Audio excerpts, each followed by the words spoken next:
Hello, everyone. Welcome to the Founding Without Funding podcast. Today, we are going to go into episode 4 here, and we're going to be talking about sell it before you build it. This is a concept that we've touched on a little bit throughout the last couple of podcasts, and we'll go ahead and go a little bit more in depth to it today. So, last episode, we talked about sell before you buy. This is essentially similar to that, but really sell before you build. What we mean is that you need to get the minimum viable product out there and get some sales before building too deep. So let's talk about what the MVP is, the minimum viable product. This is essentially what you can do to build a product or service enough for somebody to purchase it without having to necessarily do the full thing or the most in-depth version of what you're looking to do as your final product. It doesn't necessarily need to be the final product, right? So that's what we mean when we say sell before you build, is to get something out there, get it in front of people and sell it before you build the entire back end. Because what can happen is you could spend days, weeks, months, years building out a full product, full service, and then nobody really buys it. So as we've talked about before, you need to be able to be flexible. You need to be able to be able to make the moves you need to move and be able to change products, services, and be able to essentially go after what works. And if you spend all your time building something that doesn't work, then that's not going to work out well for you. So we want to get the MVP out, the minimum viable product, to be able to get it in front of customers and see if they are going to purchase it. Now, you could go years trying to get an idea out there or a product or a service, and then when you get it out to the market, nobody purchases it. And so that's why it's important to get it out there first before you spend too much time on it, whether that means time dwelling on it and thinking about it and hoping for it, or whether that means time actually building it. The first thing you need to do is see if the market responds to it. So has the market purchased it? Is the market interested? And here's the thing, if you want to build something great, then you should be doing this anyways, because you want to get the most basic version of your product out there so that you can get feedback from people. And it's not just feedback from customers. It doesn't necessarily mean that you have to sell a bunch of product to get that feedback. What it means is that you get people in the door, you get people interested, you get people on clicking on ads, you get people in your funnel, and that way you can have communication with them. You're going to start seeing people emailing back, asking certain questions, and now hey, I need to make sure that I have this because customers keep asking if this includes this feature. And so not only is it important for you to get it out there first to see if it works, but if it does work, it's important to make it even better by taking that information from the customers and actually being able to use it to create something a little bit better there while you're building it up. So the problem with just building things in the dark is that, again, you can come up with all these different ways you think you're going to do things, but then reality hits you in the face. And reality is the marketplace. I love Jim Rohn. He's one of my favorite motivational speakers, definitely, from the past era. But Jim Rohn, if you want some inspiration, definitely look him up. And he's amazing. And one of the things he said is the marketplace, which is called reality, is what determines everything. Right? So when you're building something in the dark and you're not getting it out there to the people, you're not dealing in reality. The marketplace is reality. And so the quicker you can get that idea or that business or that product or that service in front of the marketplace and into the marketplace, then the sooner you can either see if it works or see what needs to change for it to work, right? You don't want to go through creating the idea and the logo and the website and the product and the service, and then spending tons of time on building out that product or service, and then it's crickets, right? And the marketplace, which is actually reality, smacks you in the face and lets you know that this is not going to work. And so again, tons of different things that you can do to get it out there. Obviously, in today's age, the easiest way is to package it up in some kind of form, put it on some kind of landing page or funnel, and get it out there using ads. Obviously, meta ads are the easiest. We've talked about this before, how you have the most powerful advertising tool in the history of mankind in your hands at all times for free without needing experts. There's plenty of courses and classes you can take on how to effectively use meta ads, including some of the stuff that we have as well. And then there's also companies that can do it for you. My company, your digital business partner, we can set up your entire company and also set up your entire ads and funnel and flow and all that kind of good stuff. So there's no excuse not to be able to do this. We're talking about, hundreds of dollars here, as opposed to what used to be tens, 20s, or hundreds of thousands to launch a new product or service and get feedback on it. That used to take a lot. And now it's very easy. It can be done in a matter of days from your house, all by yourself, or with a little bit of help if you want somebody to streamline it for you. Or again, you could go through courses and classes and get even better at it yourself. So there's no excuse not to get this market or this idea out into the marketplace. You got to put your product or service in front of people before you build it out too much. The key is to get that MVP, the minimal viable product. Get it out there, get it in front of people, and not only see if you get sales, but get feedback on the sales you get and get feedback on the sales that you don't get, which is just as important. And again, reaching out to people, speaking to them is always great, but you're naturally going to see a huge amount of feedback if you just get people into that funnel. If you're funneling them in correctly, and you're advertising, you're getting them in there, you're putting them through the funnel correctly, at the end of the day, they're going to start responding, whether they're responding to the automated texts that are going out when they sign up, or the automated emails, or they're responding to the phone calls. I definitely recommend you pick up the phone and give them a call. One of the things that changed my business was making sure that we called everyone. So, this was probably 15 years ago or something like that. One of my friends, Cameron, shout out to Cam. He's, the ultimate salesperson. He's amazing, great business person, and one of my friends from high school. And he came to our office in Miami. He's from Portland, where I'm from, and he came to visit. And we told him how everything works and what we were doing, and that, we were running ads and getting, thousands of people a day, and we were emailing them and starting to text them and all that kind of good stuff. And he was like, "You're not calling them?" And this person, he does millions and millions in sales. He is one of the best salespeople in the country. And we were like, "Well, we're not actually calling them, but we're sending them all this information." And he was like, "You have to call them. You have to touch everyone. How do you guys have all these customers and you're not giving them a call?" Because most businesses don't have the customers to call in the first place, right? That's the hardest part. But here we were a well-oiled machine, and we were getting all kinds of customers, hundreds and hundreds per day, coming through the door, so to speak, coming through the funnel online, and we weren't actually calling them. And so he said, "You have to call everyone. You got to. You just got to get on the phone and call them all."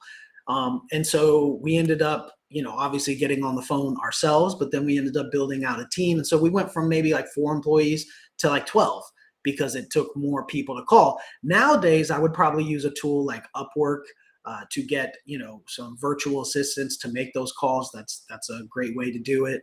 There's a lot of great callers on Upwork, and that's a great system to use. But any kind of virtual assistants nowadays, again, it just comes down to being so easy. The best time in history to create a business where you can get a minimal viable product out there in front of people instantly, get people in the door, and then you could even have virtual assistants call them, because obviously you're going to want to call, text, and email every single person. And again, shout out to Cameron, because it changed our business. We, from then on, every business we've done, we've known you got to reach out, you got to call them. No matter how many emails or text messages that you send, you still got to call them. Now, nowadays it's changed to people really don't want to be on the phone even more, but there's still something about calling people. So I want to recommend everybody really take that to heart, that I know you may not like to be called, right? None of us like to answer the phone typically. Some of us even have it on to where it blocks unknown numbers, but there is still something to making that call. There's also something to leaving the voicemail. But even more so than the voicemail, even if they don't answer, the fact is you're kind of completing that trifecta. And that trifecta is getting them a call and a text, or excuse me, a text and an email immediately, right? So you should have it set up and automated. If you don't, we can help you with that, but you should have it automated to where as soon as they click on an ad, they get a text and an email from you with all the information of what you're trying to sell them. And then, hopefully sooner than later, but eventually, whether it's that day or the next day, you need to follow up with a call. Now, most people are not going to answer. That's not that bad of a thing. The people who do answer, it's great because you're going to be able to speak to them and get feedback. And one of the things that you'll notice is that a lot of them didn't, say they didn't receive the email or the text, or just don't remember the email or the text. And so it's amazing how many, ads people click on, and then they either kind of forget about it, or they, maybe they say on the phone to you that they forgot about it because they don't really remember everything about it. So, that's why it's very important to pick up the phone and get back to the top of their mind, even if they did get it and they're kind of just, I don't want to say lying, but they're kind of just pushing it off. It puts back at top of mind. Now, leaving a voicemail is great because people don't usually get voicemails, right? Like when people we know call us, they don't leave voicemails. They would just send us a text. And so it's quite noticeable when you have to go into your voicemail and listen to one. But here's the thing. The majority of the people aren't going to answer. But what it does is it makes it real. So when you're having somebody click on an ad and they do not know you, so we're talking about the marketplace again, right? People that do not know you, we're getting our offer out there in front of them. When somebody clicks on one of your ads and they don't know you, they don't know if you're a real person. They don't know if you're a real company. Again, you could be spending $1 a day on ads and be a essentially fly-by-night company, or a company that doesn't fulfill what they're supposed to. And so it's important to make sure that you establish that you're real. And that's what I mean about the trifecta, is that email and text that they get immediately when clicking on the ad is all automated, which shows some form of professionalism, right? If you were just a person trying to kind of scheme on people, you wouldn't have these tools set up to automatically text and email them as soon as they, click on the ad instantaneously. Again, there's all kinds of ways that you can do that. That's definitely what you should have set up. If you have a product or service you're trying to sell, we can help you do that at yourdigitalbusinesspartner.com if you want us to do that for you. But it's definitely something that needs to be happening. And when you combine that text message and that email that they get instantly, and they say, oh, it's a professional company, it does all this instant stuff. Then you combine that with a phone call saying, hey, there's a real person here. And even if it's a virtual assistant, it's still a real person calling them. So what I've found is even when people don't answer the phone, what it does is it puts a certain amount of legitimacy there, to where now they'll pay more attention to the text and the email simply because you called. And especially if they get the voicemail.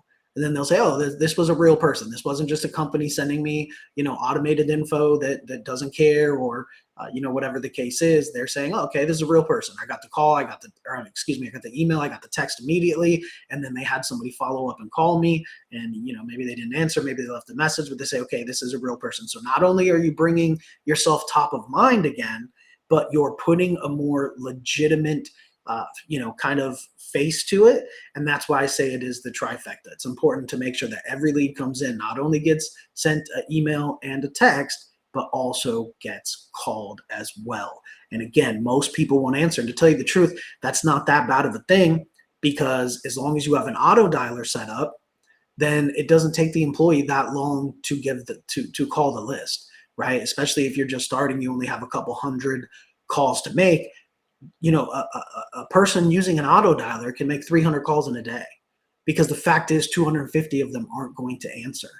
And especially if you have a system where you can drop the automated, voicemails. When somebody doesn't answer, you can press a button, it drops the voicemail and moves right on to the next call. You can call 300 people in a day, dropping messages to most of them. And then, maybe 50 people answer. A lot of them are going to just kind of hang up and say, no, not interested. And that's just how it is. And you just have to, go ahead and get through that. But the point here is that especially if you're using an auto dialer, you can get through 300 calls in a day. So think about right now in your head, how many how many leads are you getting per day? And then, a virtual assistant, a good one to make good phone calls that speaks clear English, is probably about $8 an hour.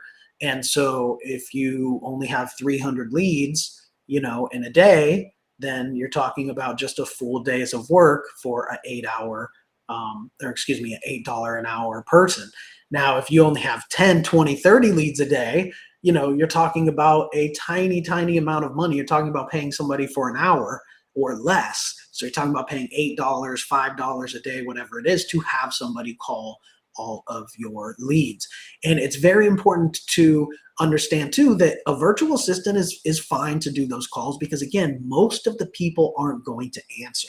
Now, the people that do answer, it's totally fine for the virtual assistant to just be checking in and saying, making sure you got the email and the text. Don't worry about thinking I have to train this virtual assistant to know everything about my business in order to let them on the phone with my customers. That's not necessarily the case. There's a lot of great virtual assistants out there. Again, Upwork is a great place to hire them because you can see their reviews and know that they're, a good person to hire before you hire them. And it handles the money kind of like an escrow. And I've actually been refunded when people did not do their job. Upwork actually refunds you if they see them manipulating the time or trying to claim that they worked more than they did. So it's definitely a good service. So when you're doing those calls, just remember that it doesn't have to be an expert at your business when you're first reaching out, right? It doesn't have to be somebody that is, they have to know the answer to every single question. That's not the case, right? You just need to make sure somebody gets on the phone and touches base with them, especially because, again, most of the people aren't going to answer anyways. You're just kind of trying to, complete that trifecta and make sure that you're reaching out to everybody in the correct way. Now, let's talk about, the risk of sell before you build. Same thing, or with sell before you buy. It's the same thing here. The risk is that you do not follow through with what you're trying to do, and this is 100% on you. So it's not a risk that you may incur. It's really a risk to your customer, and it's something that you need to make sure that you're doing correctly as an entrepreneur. You cannot put out an offer that is something that you cannot deliver. Right? So you got to do what you promised. You have to make sure that you sell it in a way that is ethical, and make sure that you have the actual capacity and ability to execute once somebody has purchased it. So while you don't necessarily need to have the full in-depth product or service, you definitely need to be able to immediately deliver that, or at least immediately deliver the MVP, the minimal viable product that you are advertising. So, you don't want to be scammy. You don't want to be schemy. There's plenty of money to be made in honest, legitimate ways, especially nowadays. And again, you can do this. You can sell before you buy or sell before you build, but you can't do it in a schemy type way. So keep that in mind too. Don't put any offers out there that are too good to be true, because it's probably too hard to do on your part, right? So make sure that you're not putting those type of things out there. Make sure you follow through with what you promised. Now, especially if it's a new product or service, it's very important that you figure out how you're going to execute it. If your first time doing it, there's a problem that comes up with that first customer, then give them something for free.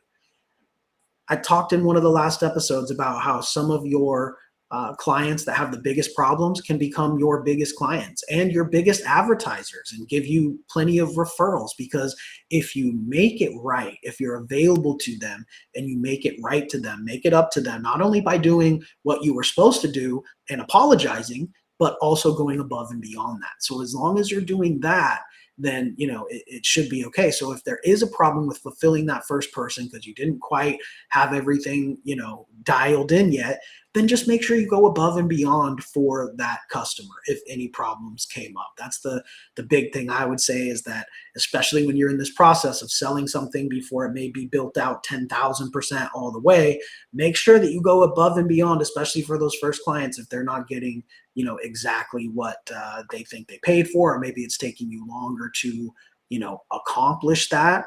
Then you want to make sure that you make up for that, because again, if you do that and go above and beyond, then not only will they be happy, but they're probably also going to recommend that, right? So Founding Without Funding, the book, is kind of a mini playbook for this, as far as sell before you build it big, also sell before you buy, right? That's the story I talked about when I founded my first company and I essentially sold the service before I actually purchased it. And I was able to do that. And again, it changed my life. I wouldn't be anywhere that I am today without that one thing happening back when I was 15, when I was first starting in the business world. So, it's definitely something that you can do. It's something everyone can do, but it needs to be done properly. It needs to be done ethically, and it needs to be done in a way where if there are any mistakes or anything happens to where, you weren't prepared for something, so something goes wrong, you just need to go way above and beyond to make it right to your client. That's just what needs to happen. And when you do that, it actually turns out that people really respond well to it. And availability is a big thing too. It's not just making it up to them, it's being there to assure them that you're going to make it up to them, and then being there to tell them you did make it up to them, because people don't remember necessarily all of the details. They remember how you make them feel. Did you make them feel like you were genuinely sorry for any misunderstanding or any problems? Are you making them genuinely feel like you went above and beyond to help them out? And when they feel that way, people will tell other people, and they trust you more. To tell you the truth, the customers who trust you the most are the customers who had something go wrong. You made it up to them, you went above and beyond, and they know, hey, I'm going to order from them always, because I know that if something goes wrong, they'll be there to help me fix it, and they'll probably go above and beyond. So I'll probably get even more, than I paid for, right? So, just keep that in mind. So now let's go ahead and talk about, essentially once you kind of, build the MVP, the minimal viable product, again, you have to get it out there in front of people. So you're going to make some kind of website, some kind of landing page. You're going to make a sales funnel. You're going to hook up the automated text, the automated emails, all those type of things. There's classes and courses on how you can do it. We can do it for you at yourdigitalbusinesspartner.com and set that up for you as well. As one of the things that one of my businesses does. And it's just important to put people through there, right? And we talked about this in a previous episode as well. You don't know whether your product's going to sell until you get it in front of the market, but you also need to make sure that you get it in front of the market enough. Just because you told some people, just because you posted on your Facebook or Instagram or whatever the case is, even if you posted a bunch of times, that doesn't actually mean that you got it in front of the marketplace. Now, again, the marketplace is strangers that don't know you, right? So you got to not only get it in front of more than just your Facebook and Instagram followers, because those people technically already know you, but you need to get it in front of enough people to have a good enough sample size. And you need to get it in front of them in the way that we talked about, which is get an ad in front of them or get them in your funnel, however you do. Make sure they instantly get the automated text in the email, then make sure they get followed up with a phone call. And then, of course, you're going to want to have them on drip campaigns in your CRM to make sure that they're being followed up with and make sure that it's being presented to them. I know most of you probably know the old saying that it takes somebody like 7 times to see an ad before they really, remember it or, want to go buy the product or service, excuse me. So it's just the same thing with this, right? Just because somebody clicked on an ad, that's just the very beginning of the process. You still have to instantly get the information in front of them, right? Speed to lead. So that's why we always hook up all the instant systems. So as soon as they click on that ad, there's a text message on their phone. The key in the text message is to have a link to where they can go purchase the product or service, right? Not just, hey, check your email for more information. It's, we sent you the information and here you can go here to proceed with the process and actually put the URL in the text, right? And so you have to do that instantly, speed to lead, to make sure that instantly they get that text and that email, and then you can give them a call. Now, some people can even set it up to where you can call them instantly. You can go that far if you want, where you can have virtual assistants pick up the phone right away. So there are systems you can put in place for that. And that's even, more effective, right? But at the end of the day, you got to at least have that automated email and that text to get the information in front of them immediately while they're interested, while they're paying attention. But again, 90% of them, it's kind of just going to go to the side and they're going to not really remember. And that's why it's important that you make those follow-up calls, the follow-up emails, the follow-up texts, and you should be exhausting every single way to get this in front of people before you can make the decision on whether it worked or not. and before you start building it out more. So this goes to the core of founding without funding is stop wasting your time building, stop wasting your time hoping, stop wasting your time on the back end when you really need to get out there on the front end. You really have to get it out in front of people before you start building it so big and before you start building it so detailed. So, sell it before you build it big. You can sell it before you buy it, but definitely with a product or service, a new product or service you're trying to get into the marketplace, sell it before you build it big. That way, you know that you're doing something that's going to sell. It doesn't do anybody any good to sit there and build out this product or service that nobody is ever going to buy. You're going to be broke, you're going to be out of time, and you're essentially going to be still at square one if you're just sitting there and building it. You could try to build it all day, build it as cool as possible, but if nobody knows about it, then nobody's going to buy it.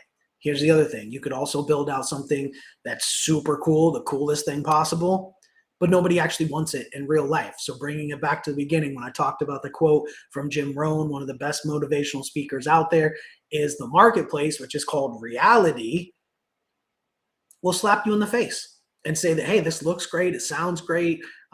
Even people may think they want the product, but when you actually put it out there into the marketplace did not respond. And that's what we called reality. So one of the biggest things here of my book, my course, this podcast is stop waiting, but also stop building so big, right? So even if you're working hard, but your work is only on building the most perfect thing before you launch it, you need to stop building and start selling, because selling is all that really matters. Cash flow is king. Everything else is second to that. And if there is nobody willing to buy your product or service, even at its MVP, its minimal viable product stage, then it's not going to do you any good to build the best, greatest product or service ever, because you already know that the marketplace is not going to purchase it. Plus, a lot of the times the things you're building probably aren't even going to be shown on the front end. You might be building a lot of the back end to make it great, but they might not even be features that you're putting on the front end, right? So if you're going to build something and take the time to build something, a part of that product or service, make sure it's something that's shown on the website. Make sure it's one of those bullet points that's listed of this is what comes with the product or service. Because if you're building anything else besides just what to accomplish those bullet points you're putting on the sales page, then you're completely wasting your time. If you want to build more features or come up with more features and get them started to put on that bullet point of what they're getting to sell, that's one thing. But to be doing anything apart from what else can I give to the customer, and can I tell the customer they're going to get right now to get them to buy it?